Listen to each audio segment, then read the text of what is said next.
So tonight in our chapter, I want us to see evidences of God's plan. So I want us to look for evidences of God's plan tonight as we go to this. So Alicia, will you open us in prayer, love? Okay, so I went ahead and put the first, and it's super sloppy. The first point, the evidence of his plan is in his power. So that's our first main point. The evidence of his plan is in his power. And I want us to read verses 1 through 9. When Jesus had spoken these words, he went with his disciples across the brook Kidron, where there was a garden which he and his disciples entered. Now Judas, who betrayed him, also knew the place, for Jesus often met there with his disciples. So Judas, having procured a band of soldiers and some officers from the chief priests and the Pharisees, went there with lanterns and torches and weapons. Then Jesus, knowing all that would happen to him, came forward and said to them, "Whom do you seek?" They answered him, "Jesus of Nazareth." Jesus said to them, "I am he." However, let me just stop here. That's an English, would you say, iteration? That the he would not actually have been there. So it is I am. What he spoke was the I am.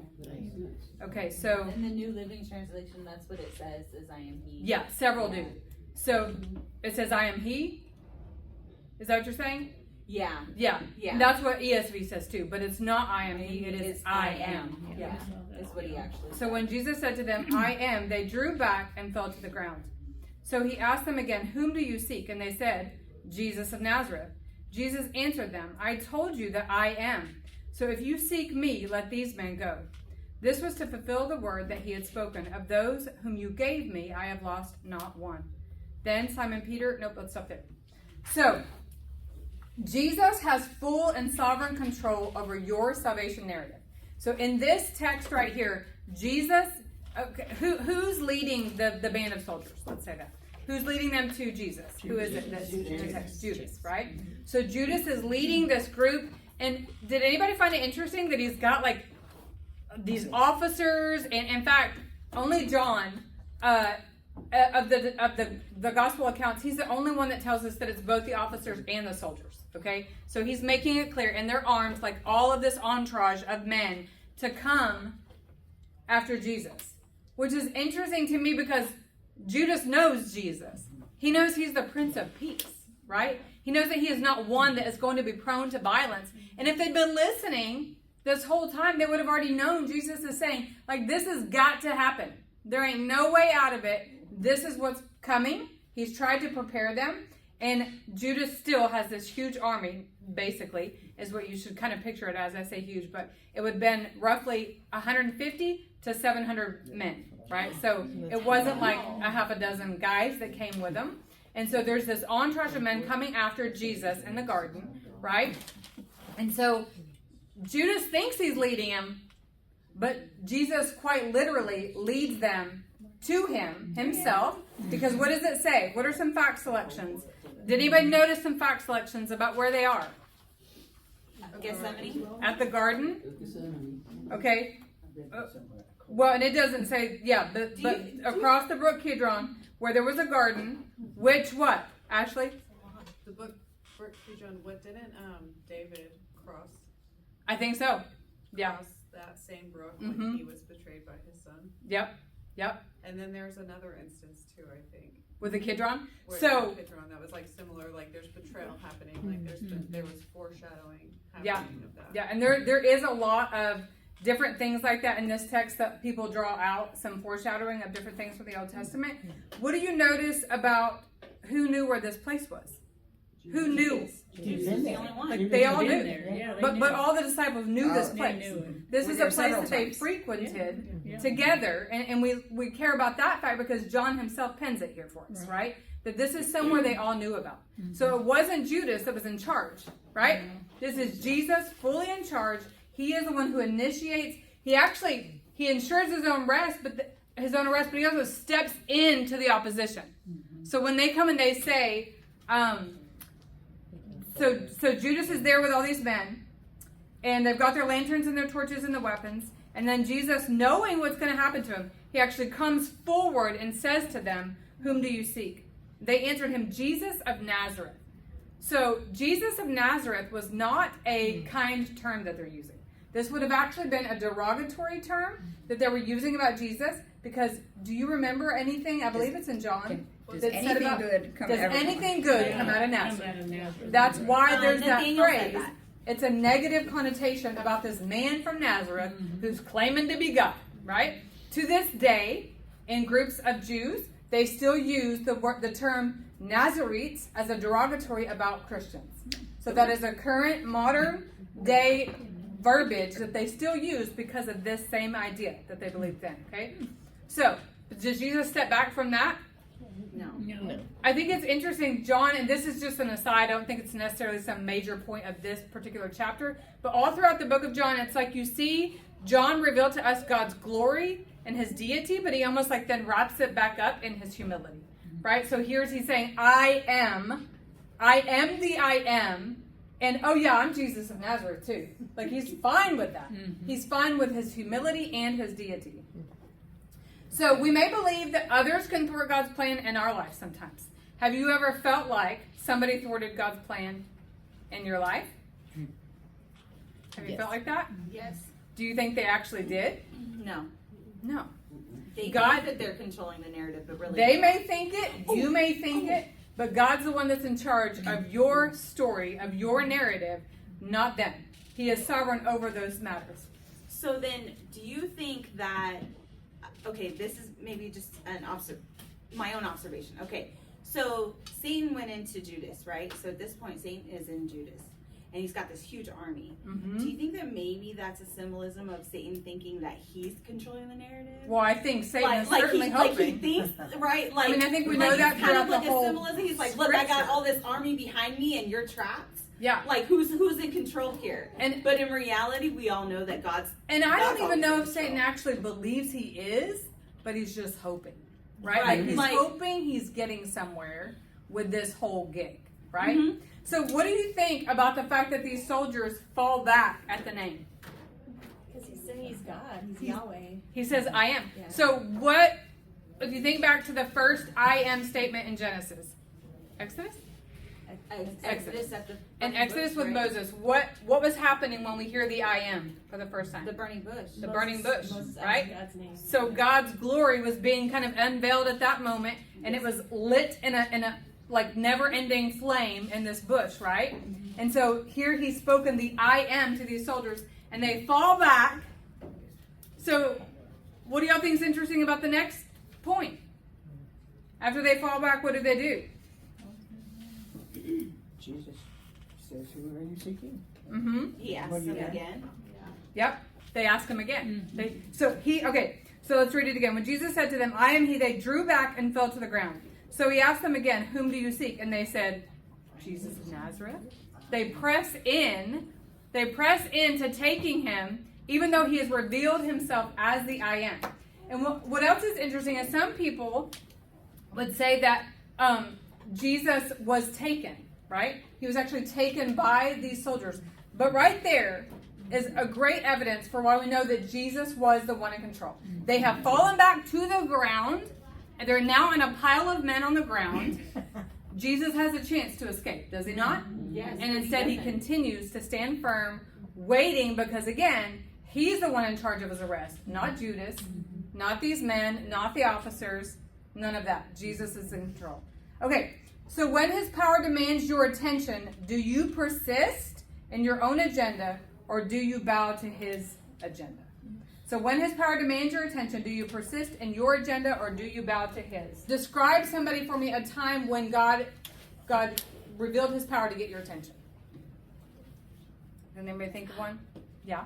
Whenever I was a senior in high school, I was dating a guy I knew I shouldn't be dating. I knew I shouldn't be dating him, but I was laying in my bed at night. I had a picture of me and my boyfriend on the wall, and I'm praying, just let me know if I should break up with him. I already knew, right? Right. And it's in the dark. I hear something fall off the wall, and literally the picture of me and my boyfriend fell off. Oh my goodness! Wow. What did you do? I broke up with him. You broke up. Yeah. You fell forward into Jesus and his agenda, where these men fall back and then they persist in their own.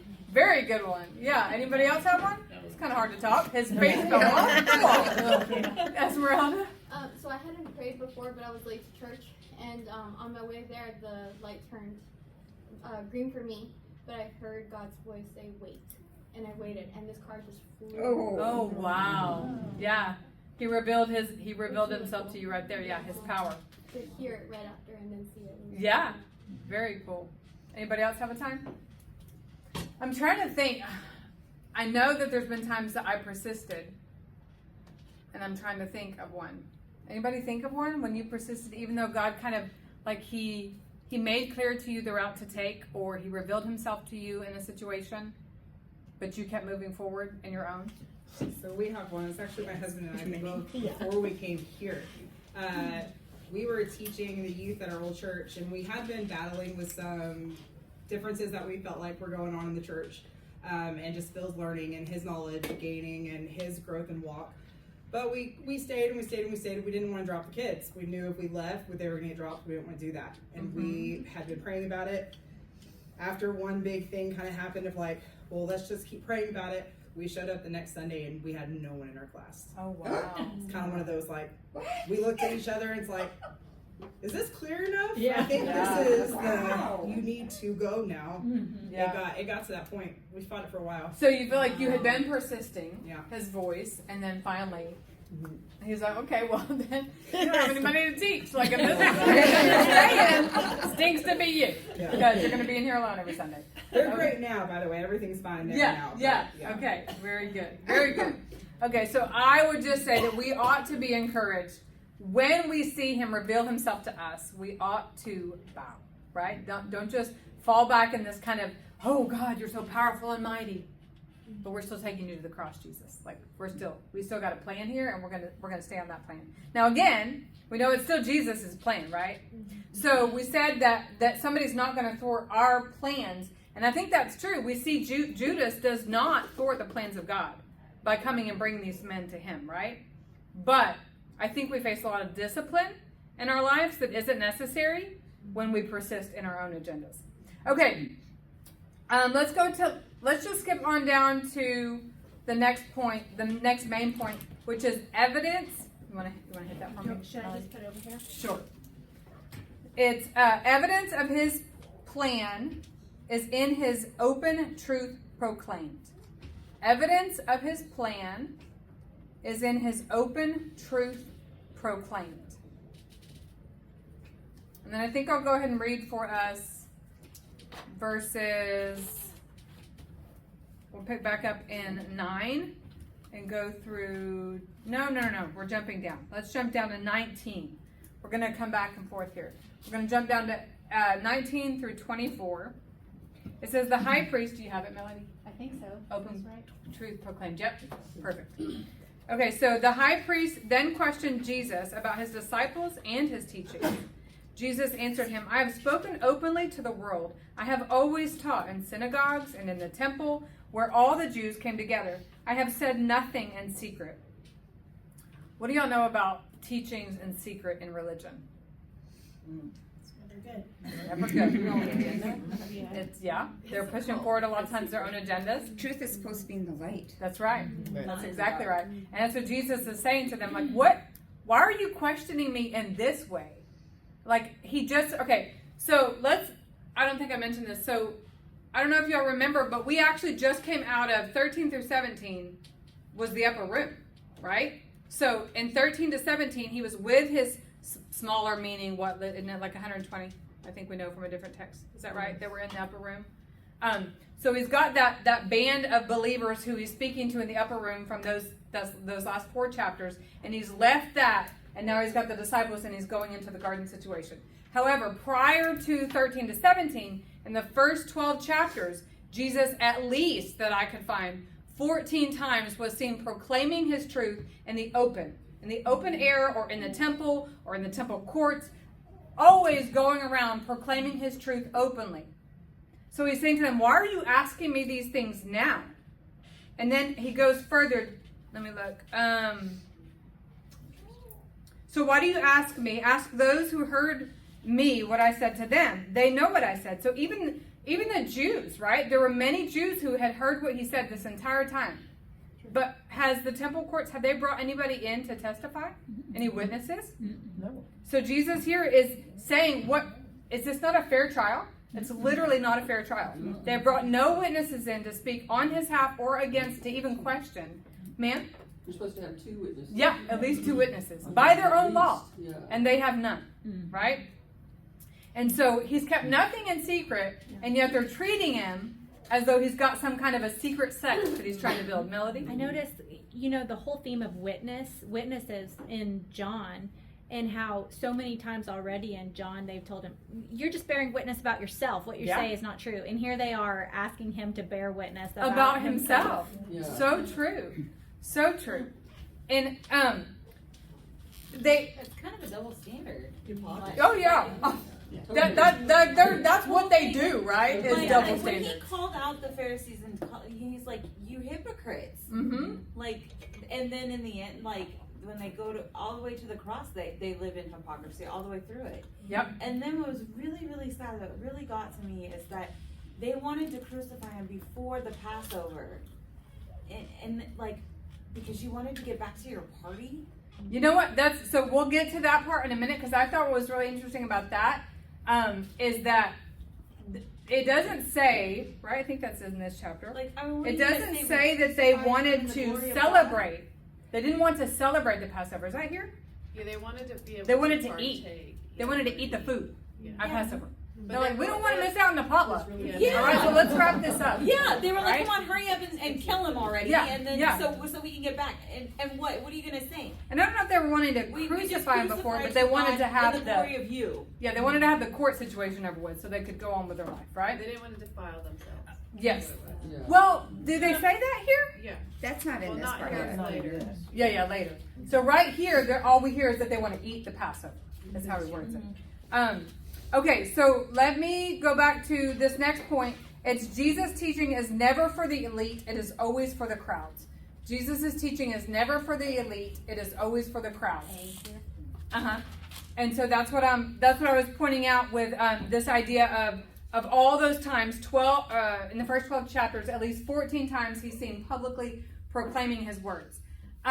There have been situations that Kevin and I have been in where somebody actually said, I'm trying to think of how I could word it, but like something to the degree of, I think, so they were with Kevin and I as senior pastor and wife, and I think if we do this or this again, like it should be us. It should be this group right here that was present in the moment.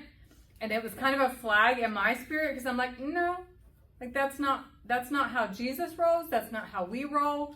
The work of God is for all. The teachings of Christ are for all. There is no elite group. I constantly tell our women's ministry team, like, this is not about your Tracy's picks, right? Or something like this. This is not that we're some special team that does this stuff. In fact, we use the word team instead of committee on purpose. That's not an accident. It was called a committee when we first came here years ago. But it's a team because we're literally just God's people trying to get God's work done, right? Doing what he's called us to do and what he's put in front of us. So I just think it's important to realize Jesus is pointing out this was never done for just my special people. Yes, I spent time in the upper room these last few chapters preparing my people for what was to come, but God's word, his truth, is always for all. So I think that's something that we that are on the, quote, inside have to continue to remind ourselves, is that the only reason we've ever been put on the inside of this gig with Jesus is so that we can go out to the crowds and bring them in. So how many of you in here happen to be on the Slack channel for live stream readiness for like our worship? Most of you wouldn't, unless you're on the team, the worship team. Your husband is Sean. Yes, Yeah. but none of us. Yeah. We don't have access. Yeah, I didn't know if any of y'all were in, like, have ever been in the worship ministry team or something. But anyway, so I was asking because there was a story shared on there today. I didn't want to repeat it to a bunch of you. If you already read it. Okay, so Ari's daughter, Sterling, I asked her, could I share this tonight? And she said yes, absolutely. So she is, how old is? 11. 11, that's what I was thinking. Okay, so she's 11 years old. She's Ari and Jordan's oldest daughter, and they have a neighbor who is decidedly and very openly against God, anti-God completely, wants nothing to do with it, but loves this little horde, she calls them, of children that live next door to her. There's only 4 of them, but sometimes it feels like more, they say. So anyways, Sterling had gone over to visit with her and invited her to this Resurrection Sunday, this coming Easter Sunday. And she says to she said to Sterling, I would feel like a hypocrite if I came, because I don't believe any of what you guys believe at your church, but I would want to be there for you. And Sterling's little answer was, that's okay. Our church welcomes everyone because we just want to teach them about Jesus, and Jesus loves you. And she was like, oh. And so she went to Ari and Jordan the next day and said, hey, I just want you to know that I'm coming on Sunday, because while I don't believe any of what you guys believe, I do love your children, and I want to be there for them. It doesn't matter who they are.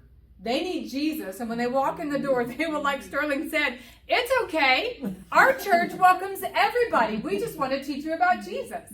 And so there's a little cheerleading for y'all, like, yay you for already getting so much of this truth. That this is what it is all about. If we're not, and the Pharisees are all about what? Are they about the crowds? Are they about the? Yeah, they're not about the Gentiles or the broken people. Yeah, it's all about it. They're not even about touching the broken people, right? Like, they'll be unclean if they go out and touch these lepers, right? And so I just was really encouraged by that, and had no intention of sharing that part tonight. So maybe somebody needed to hear that. Like, keep doing that. Yeah. Because where else are they supposed to go if they do not know Jesus? Where are they supposed to find answers if they can't go to church? Right? Like, what are we doing as a church in America when we make them feel like lesser humans because they're living in depravity? Are they living in depravity? Yes. Will Kevin ever stop preaching that what they're living in is depravity? No. But are we at times stepping back into our own depravity? That's why we have Finding Freedom. It's not just for the big taboo sins where it's obvious that I'm a drug addict. It's for all the compulsions of our flesh that say, I want to serve my flesh, right? And so, anyway, okay, that was a total side sermon. Total side sermon. Okay, let's move forward. So Jesus is always in control of the questioning, right? We see that here. He's the one in charge of this whole gig again. And Jesus doesn't dodge the blow, does he? He gets hit. Did anybody notice that there was, who threw the first shot in our chapter? Peter. Peter takes his sword and tries to and chops off the ear, right, of the servant. And now Jesus doesn't dodge that blow. He takes the blow. But they've sat here and dodged a fair trial, right? They're the ones getting out of what ought to be happening here. Okay, let's jump forward to our last point, which is going to be, we're going to read 10 through 18. So we're going to go back up, and then we're going to read 25 through 27. So Melody, if you want to write evidence of his plan is that it keeps moving whether or not we do. So evidence of his plan is that it keeps moving whether or not we do. Let's read verse 10 through 18. So then Simon Peter, having a sword, drew it and struck the high priest's servant and cut off his right ear. The servant's name was Malchus. Also interesting here, right? John is all about names. Have y'all noticed that throughout the whole book? He's the only one that names the servant here. He's also the only one who names Peter. I don't know if you knew that, but nobody else names that it was Peter that slices out the ear, just that it was a disciple who attacks the man, right? So he has mentioned both of these people by name. And then verse 11, so Jesus said to Peter, put your sword into the sheath. Shall I not drink the cup that the Father has given me? So the band of soldiers and the captain and the officers of the Jews arrested Jesus and bound him. Like, was really all that necessary? Like, all of them had to be a part of binding Jesus? So if he loves to do the details, but he doesn't say like they do that Jesus actually healed his ear. Yeah. They don't put that in here. So yeah, he doesn't name it. And so then our question is why, right? Like, why doesn't he do that? I think throughout this whole section, if you read the Synoptic Gospels and then you read John's, I think that the other ones are very much honing in on Jesus' humanity. So you get more of the prayer in the garden and the agony and the sweat, the great drops of blood and all of that in the garden. You get the fact that Jesus heals this poor Malchus' ear because it was sliced off. unwarranted by Peter. Poor Malchus, let's heal your ear. And it's good and right. And the other Gospels focus in on his humanity. But John is not so much concerned about his humanity, but his deity, which is part of our purpose statement for the whole book, right? To reveal that he is the Christ, the Son of God, not just the man who lived as Jesus, not that the other Gospels do that, but just to say this is where he's focused, is that God is in control, God is sovereign. It is the I am in this passage, the way John puts it. It's all about the I am. And not only the 3 I ams, but then we're going to get the 3 I am nots here in a minute from Peter. I don't know if y'all followed that. Okay. So where were we? So, okay. 11. Verse 11. So let's finish through 18. So Jesus said to Peter, put your sword into its sheath. Shall I not drink the cup? So the band of soldiers, yada, yada. Okay, we already said that. First, they led him to Annas, for he was the father-in-law of Caiaphas, who was high priest that year. It was Caiaphas who had advised the Jews that it would be expedient that one man should die for the people. Simon Peter followed Jesus, and so did another disciple. Since the disciple was known to the high priest, he entered with Jesus into the courtyard of the high priest. But Peter stood outside at the door. So the other disciple, who was known to the high priest, went out and spoke to the servant girl, who kept watch at the door, and brought Peter in. The servant girl at the door said to Peter, you also are not one of this man's disciples, are you? He said, I am not. Now the servants and the officers had made a charcoal fire because it was cold, and they were standing warming themselves. Peter was also with them, standing and warming himself. Let's stop there. So even when no one understood, or even when no one understands, the battle plan is carried out, right? So there was a story, and I don't know if I can retell it well enough, but of Operation Garden Market in World War II, where the plan was made and everybody knew what the plan was, orders were given, and they start to follow their plans, but radios break. What they think is rumors were actually commands that were to be followed, but because they think they're rumors, they're not followed, and it just basically kind of unravels in front of their eyes as some kind of a plan. And so they all keep holding their ground and trying to do what it is, but half of them are thinking, I think we're holding our ground a bit longer than was intended, and half of them aren't holding their ground at all, and half of them are expecting troops to come in and reinforce them, and no one's showing up to do it. So you get all the way to the end of Operation Market and Garden Market, and the plan was actually carried out. It was actually victorious. But nobody that was walking through it had a clue what was going on, and yet this plan, this battle plan, was fully carried out. So even when we don't feel like we see his evidence, right? His plan is going forward, whether we're in it or not. So Judas wasn't in it. Was anybody in it besides Jesus in this text? Do y'all see any evidence that there's a lot of people named? Was anybody getting a clue and really involved in what was happening in this plan? Like pushing forward. Like actually moving forward and adhering to this plan that God's laying out in front of them. Nobody's on God's page. What? Not on purpose. No, not right, exactly, not on purpose. But yet his plan keeps moving forward, right? So be encouraged when you can't see. Evidence is that it will keep moving. He will keep having his way in you. He will knock that boyfriend's picture right off that wall. Okay? He will answer you. Sherry, were you in here when Melody told that story? No. We'll have to catch you up later. But she thought it was funny anyway. She's like, yeah.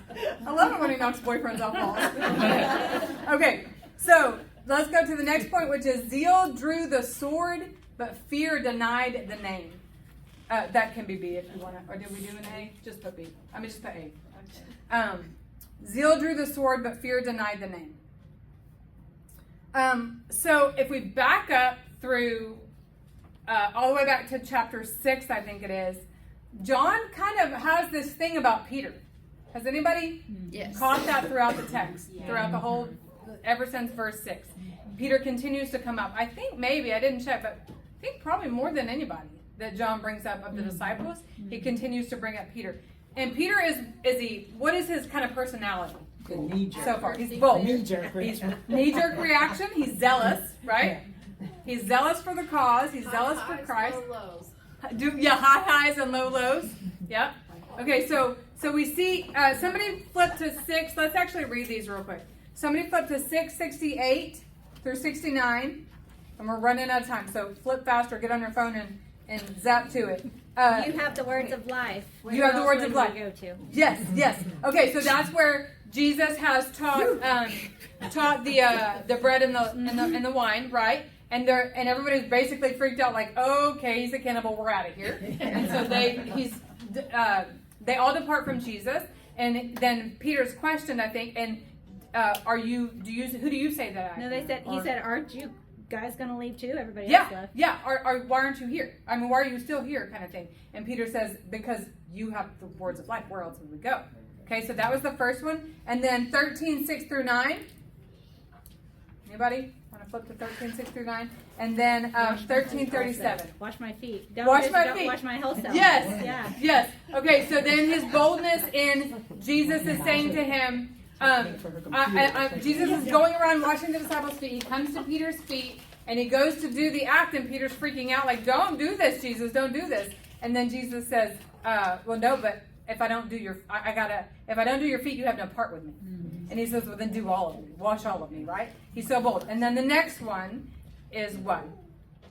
The next bold move in 13:37. So in that same, well, that's the fourth one. But there's three before this chapter. He says, I would die for you. Does he not? He says, why can't I come with you? I would die for you. Why would you be worried about me not being with you? Like, I'm your bodyguard. And he meant it, did he not? Yeah. He intends, I think, in this chapter to die. Yeah. And he's fine with it because he's the only one that gets crucified, but he demands to be upside down. Right. Yeah. So, but that's not where John is, right? So where John is talking about right now is that Peter is willing to die, and he actually steps forward to do that, right? He intends to do it. He took his sword there. He took a sword. Okay, so what I think is interesting, though, all of this courage and all of his zealous fanaticism about doing the will of God and about following Jesus, is it still there in a minute? No. When Jesus, it's almost as though when Jesus tells him to put his sword away, he also tucked his courage in with it, right? He was probably confused. So his courage is gone, yes. Ashley? I was just gonna say, I think he had he was so sincere in his following, but later Jesus says if my kingdom was a earthly one, my men would have fought for me. Yeah. And so in the next chapter, I think. Yeah, I think later in this one, he just had this earthly mindset. Yes, sorry, next week's. Of how he's gonna fight for Christ's kingdom, not understanding that Christ was fighting for the truth and not just for physical. just for eternity. Yeah. And so I think sometimes we misunderstand God's plan, and then when God does His plan and not what we think, it can wipe the wind out of our sails. Yes. We lose our confidence in what we thought we knew because we were so sincere and we really truly believed, but we were, Yep. off a degree or two. In our courage to step forward, sometimes we actually step out of His will, right? Yeah, Jesus was holding the cup and He was holding the sword. Yeah, and I think that the first three things that we just talked about were with Peter were part of John's trajectory to this touch of Peter, and then they're also trajectory. Does anybody know what it might be pointing to with these 3 and 3 here? What's coming at the end with Peter? Do you love me? Do you love me? Do you love me? Yeah, he gets Do you love me? 3 times. The restoration of Peter is in sight as well for John. He knows that Peter is going to be. Also, the disciples knew, though I can't remember, I think it was in John, the disciples knew that Peter was the one who was to be, that it was to be built upon, right? The rock. Is that in Peter? I mean, in John? Yeah, he renamed him. The little rock. But in John? I think so. Okay. Somebody can double check it. Somebody can Google I it. think that's why John referenced him so much. Right. Really. Because they know that he's leading. Yeah. And yet John is our author here. John is probably also the disciple that Jesus loved, right? That he called, that John points to. And then also this other disciple. John, with his naming thing, with Nicodemus and with several people, and with this situation here, we see John was an insider. Like, they knew who John was, and John knew who they were. And so, yeah, what were you going to say, I Rachel? was going to say, it's in Matthew, but he also says it in John 1. He says, you are Simon, son of John, you will be called Cephas, which means Peter. Okay, yes. He calls him Cephas, so, Yes. which means rock. Right, exactly. So they've been watching, John's been watching this all play out, and John, I think the reason we can see his trajectory going toward this restoration of Peter is because of that fact. He knows that even Peter, the one who's going to deny Jesus 3 times, will be restored. God's plan, the salvation plan, will be carried out in John's life because Jesus is the one who oversees that narrative, not even Peter himself. Okay, so in power, I am reveals his name. In fear, Peter shrinks back from it. So we've seen that again with the trajectory. So let's just close up with any final thoughts that you guys have about this text, about anything that we've learned so far in John, and kind of where it culminates right here before the cross. Anybody have any thoughts that y'all want to share?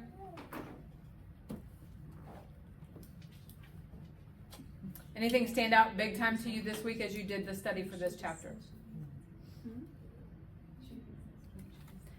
It stood out to me how in the garden Jesus goes forward, and then whenever Peter was asked by a girl at the door, like the servant Like girl, she- Right. Like she's a not. woman No, it's a called pointed him fact. out. Yeah. A servant man girl. point and like He- called him out. I can't. I don't have it in front of me, but it says something to the effect of him. Well, and I think she was Servant trying to girl at the door beckon him said it, in, Peter. and he was too chicken to say he was part of it. Yeah. He went in. The disciple that was with him went in because he knew these people. This girl was supposed to go get him because he spoke for him, but he was too chicken to. Yeah. Right, so Yeah. But you so see his Jesus sword going gets- into danger, like stepping forward into Exactly. it, and you see Peter coming back. But then it made me fast forward to the resurrection when John and Peter run, and John stays outside that time, and Peter runs. Peter runs in. Yeah, but he was, in this scene, he has stayed out, and John was. Yeah. Well, Yeah. he was out, and then No, very much. There's, and so the I am, right? You just pointed to, he steps into it.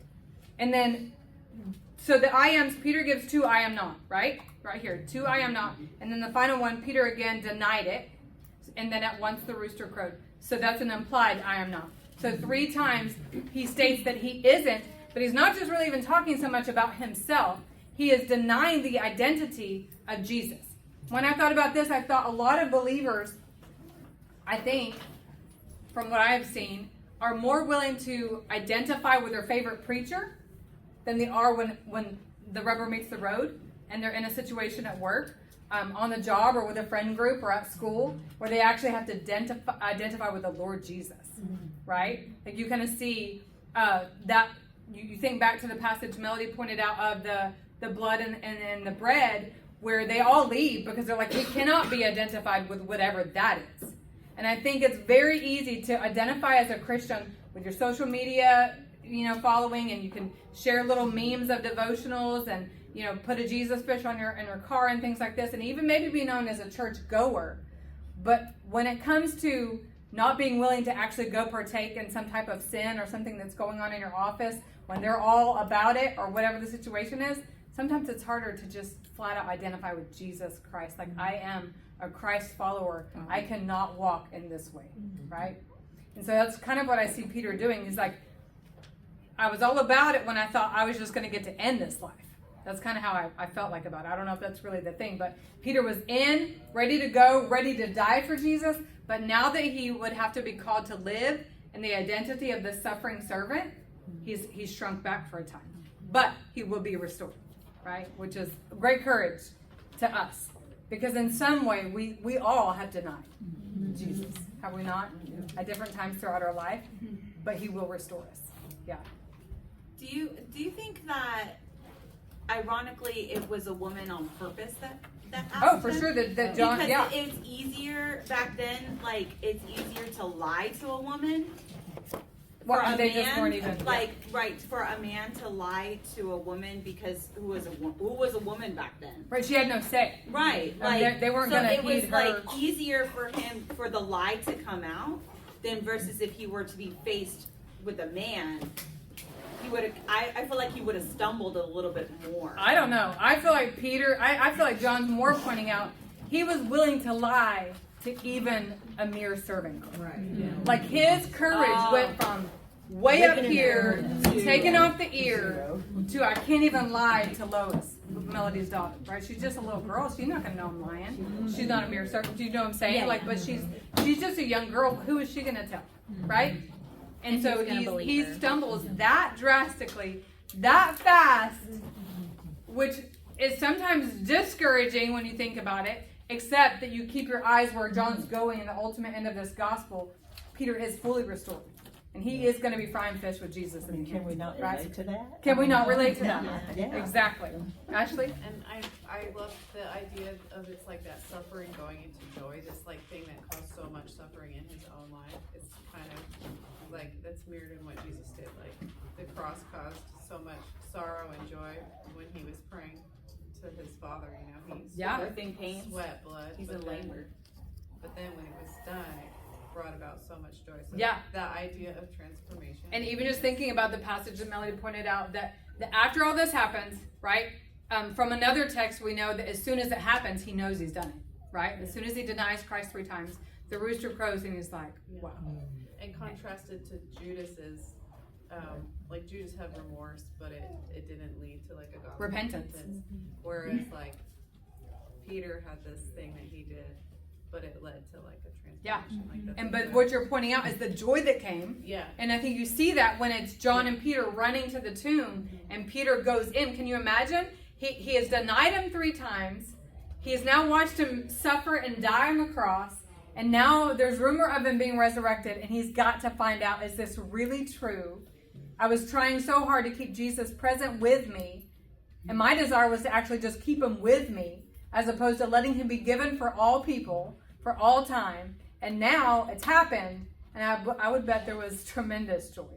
Absolutely. You think about the timeline from 13 to 17, that was all in one evening. Yeah.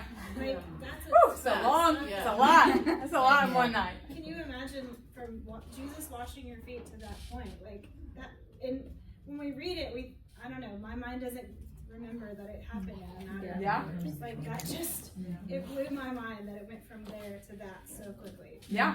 And it's kind of like an unraveling, right? Because, like you said, so the foot washing happens. He misunderstands Jesus, Peter does, and then he moves it forward, and then here they are in the garden, and he cuts off the guy's ear because he still doesn't understand Jesus, and then now he still doesn't understand Jesus, and now we're headed toward the cross, right?